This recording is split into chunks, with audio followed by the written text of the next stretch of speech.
Hi there, this video is for you if you're in the market for an enthusiast pocket camera like this one, the Sony RX100 Mark III, but there are many others out there, but I will just give you in this video 18 reasons why I think this is a really good value deal in terms of features and the price you pay for these features.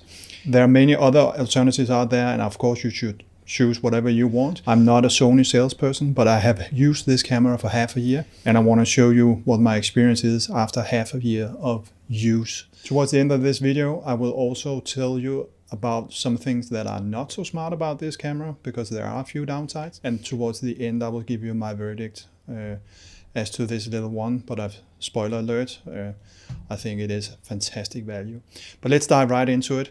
You can see here I've compared these two. This is a traditional DSLR and this is the Sony. And the first argument for buying this one is the size. I think it is fantastic, compact. It fits, if you have a fairly sized pocket, it will fit into your pocket. Some say this is a bit too big, but I think in terms of size, this is very good, and I bring it with me every time I bicycle, go to work, whatever. This one is with me, and I managed to get a lot of shots because for that reason alone. So highly recommended that you shoot with a camera this small, because it really is with you. The best camera is the one that's with you. We heard that one all of us, but there is really some truth to that statement. This is really a camera that is easy to bring along. That is perhaps more a compact argument than it is for this model specifically, but I think it is a really strong argument. Second argument, same line of reasoning almost, but that is this camera. I call it the turtle because it closes itself, as you can see here. Sorry, the lens contracts and then it closes with these, I don't know what it is, plastic pieces that sort of slide together. And that means when you can put this in a pocket, or you can put it in your bag or whatever, and you can also grab the camera when you leave home without worrying about making the lens dirty or fingerprints or anything. Really a neat feature. I don't know if this is general, but I really enjoy that. And it's one of the things, after you used it for a while, you learn to appreciate it. Then there is the lens in this camera, which I think is absolutely fantastic. It is also very fast. As you can see here, if the zoom works, then it goes down to 1.8. And I think that is really a fast lens for such a compact camera. And the latest model, the version 6, Sony brings these models out in different versions. I think they are now at number 6, which has even more features. There they have a longer zoom range, and the price they paid for that is that the lens is not so fast. So if you want a fast lens, stick with this one, number 3, 4, 5, but number 6, you get more zoom range. And speaking of zoom range, that's my fourth argument. This one is equivalent of 24 to 70, which is a good all-round lens. And I have that on my Nikon DSLR with a classic vintage lens here. And you can see this one is not exactly the same. It's 28 to 85, but it is in that range. And it is a very classic all-round lens. But of course, if you want to shoot things that are very far away, then this one is too short. You may need to look into the Mark VI version of the Sony RX100. Then there is the focus of this lens. I think it focuses fast. There are probably some more experienced than me that would say it's slow compared to XYZ. I think it focuses really fast. That is my fifth argument for using this one. The sixth is that it has a 20 megapixel sensor, which is at level with, this is my Nikon D7500. I think that has one more, 21, I believe, if my memory serves me well. But it is an amazing amount of pixels for such a small camera, and I have cropped pictures taken with this camera with no problems. I have never missed having resolution with this sensor. Absolutely amazing. I think also they have managed to cram into this camera image stabilization. Normally on a DSLR like the one over here, I would never go below 100th of a second.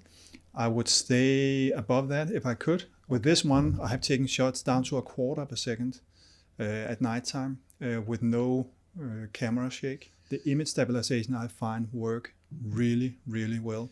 Then there is the tilt screen. It tilts both upwards and downwards.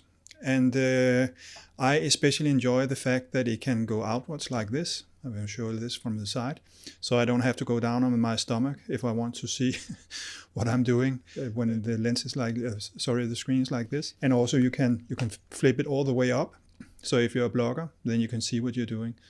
Absolutely sufficient. It's not pivoting, so you can't take it to the side, but I actually don't miss that, to be quite honest. But some mention that as a drawback. Then they have managed to put the viewfinder into this small camera.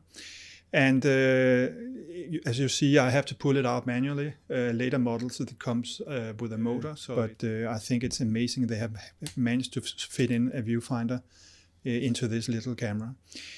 Then this is not a DSLR, it's a mirrorless. So you get all the benefits of a mirrorless, meaning that what you see in the viewfinder is what you see on the back of the screen, meaning in the viewfinder you can have both your pictogram here, and you can have especially the level information. This one here, as you see here, that tells you whether your picture is level or not. I really enjoy that when shooting landscapes, so I can get it in level in camera, so I don't have to work with that in post. Really, really neat. And then it can be very quiet and very discreet. It doesn't say anything, you know, basically, and then what you see is what you get. So if your picture, your settings give you a dark picture, you will see that in the viewfinder and the LCD right away. Really, really nice, but this is classic features of the mirrorless world, but this is a mirrorless, so I just wanted to bring that up. Then reason number 11, this one gives 10 frames per second. I don't know really what to use that for, because I think many frames per second is especially if you're shooting, you know, sports or wildlife, and the lens is simply not long enough for that. But I would just want to mention that it can really shoot a lot of pictures. You can fill up the card really fast if that's to your liking. 10 frames per second. Later models, I think, go up to 24 frames per second. So you can really, really get fast with this one. Consistent menu and controls. If you speak Sony, if you have an A7 or something like that, then I think you will recognize that these buttons and the setup is very much the same. The button sets a little bit differently, but this wheel is the same. The menu button here and the function button, and also the dial on top. Very, very much the same. And the menu system, the horrible menu system, is exactly the same, or as close to as it can get, given that this has a little bit different features. So very nice that Sony seems to be consistent across their product range. Then number 13 is that I think this camera starts very, very quickly. It gets ready really fast. And I find that the limiting factor in terms of getting ready to shoot is not the camera. That's actually me trying to get this camera out of the bag. So really nice that it both opens and closes very fast. I really enjoy that. Then it has a built-in ND filter. Believe that or not, but of course you can't add an ND filter to a fixed lens here like this one. It will give you 3 stops, so maybe not so many, you know, these pictures with butter smooth waterfalls and all of that. But at least when shooting into the sun or very lit conditions, that can give you some help. Amazing they have fitted that into this one. I was surprised to see that in the spec list. I had this for a few months before it actually dawned on me, but ND filter there is. Then there is number 15, the smartphone integration. I come from a Nikon world, so I'm used to this snap bridge, which is anything but user-friendly in my mind.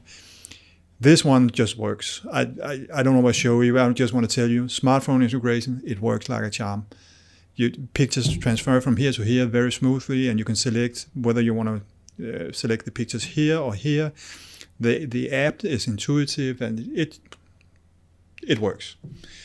Then number 16 is that this one charges via USB, meaning that if you in your car or at work or whatever have access to, I believe this is mini USB. Don't trust me on that one, but at least it has external charger. That means you don't have to have the battery, put in a charger separately, and that is really, really nice if you want to charge it on the go or while you're at work or whatever. So really, really a good little feature there. That it's also one of those things you maybe do not look for in the spec sheet when you're trying to select your camera, but when you have selected it and start using it, you really appreciate such a feature. Then there is, I just said something not so nice about, in general, the user interface of this camera. But I think there is one thing they have done well, and that is this big ring you have on the front of the camera that you can turn like this. And here you can see that I'm in aperture mode.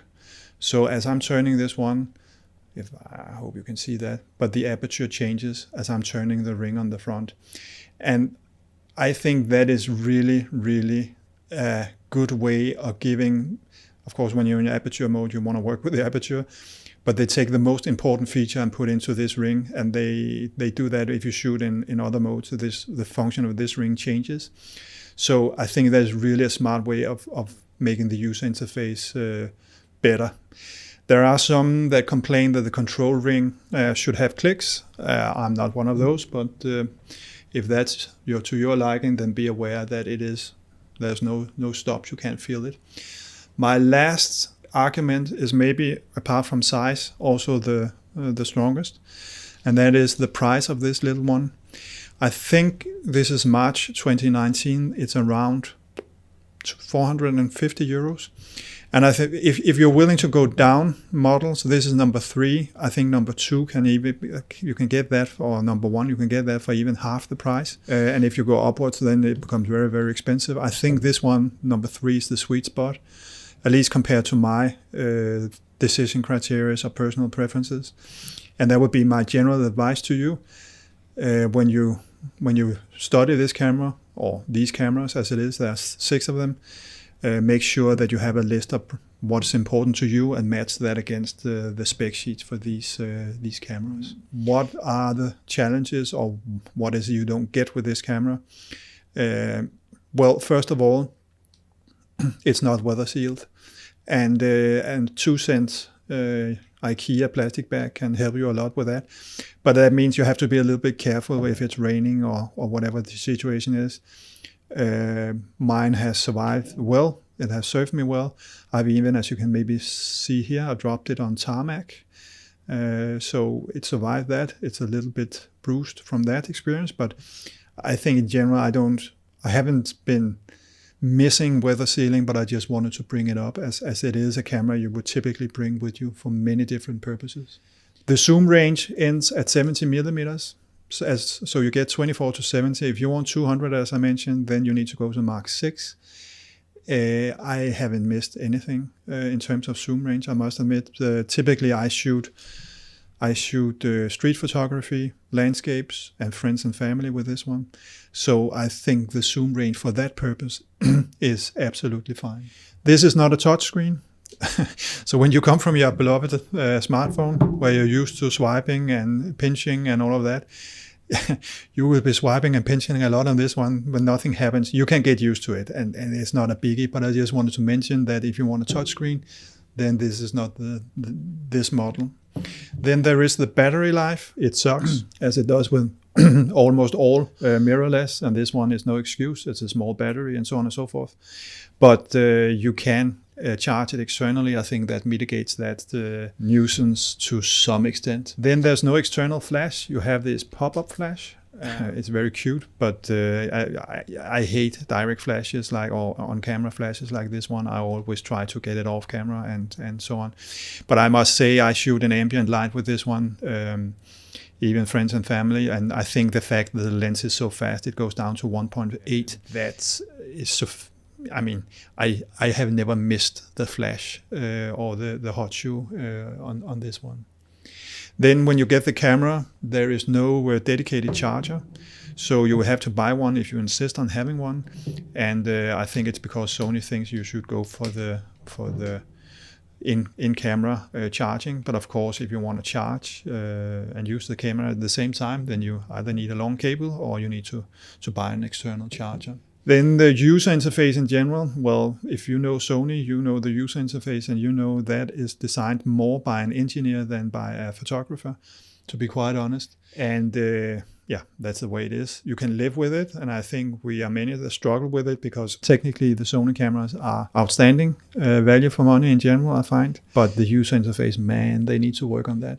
And speaking of the user interface, some gets annoyed that when you close down the viewfinder here like this, the camera shuts down. I actually find that quite useful. You can't override this in software, and maybe a later software update will give you the option for that. But as it is right now, my understanding is it is not possible. Yeah, that's the way it is. And then others complain that, as you saw, this is a two-step process of pulling out the viewfinder. And I must admit, when I haven't used the camera for a while, I often find myself only doing the one step and then looking at the viewfinder thinking, why is it not working? And then it's because I've forgotten to do this, or I only pulled it out half. So if you find that annoying, you need to go to one of the higher models with the motor. I find it works pretty well, and when you shoot often, it's not a biggie. Last but not least, I will mention that if you're a video shooter, I'm not very experienced with video shooting on this one, and in general, as you can maybe tell, but I find that it produces beautiful video, but 1080, there's no 4K in this one. If you want 4K, you need to go to a higher model. So what's my conclusion here? My conclusion is that this is, in terms of value, a fantastic camera, that it gives you extraordinary value for money, that it competes with many entry-level DSLRs as I see it. And of course you have the limitation that you can't change the lens and all of that. But I think the benefit you get is, first of all, value for money, and secondly, that you get a solution you can bring with you. Yeah, I would say even if you're a runner, I've actually, believe it or not, I've had this one out running. I will say though that when you buy one of these Sony cameras, you buy a piece of engineering and engineering work, but there's no X factor, there's no magic, there's no undefined things or a little bit touch of something magical that happens when you shoot. If you're a little bit lucky with some of these old vintage lenses, whether it's Canon or Nikon, doesn't really matter. I mean, some could also be Pentax, or, all these older lenses, they have some sort of magic. I can't really define it. Maybe it's because it's blurred in the corners or whatever it is. So the color retention is different. This is just hardcore engineering, and you get a lot of value for money. I highly recommend it. But if you want a little bit of magic, you have to go down this route. This one will only deliver good engineering, only in quotes, because I think it is, as I've said a few times now, very good value for money. Okay, that's it from me. Thank you for watching. As always, happy shooting. Take care. Bye-bye.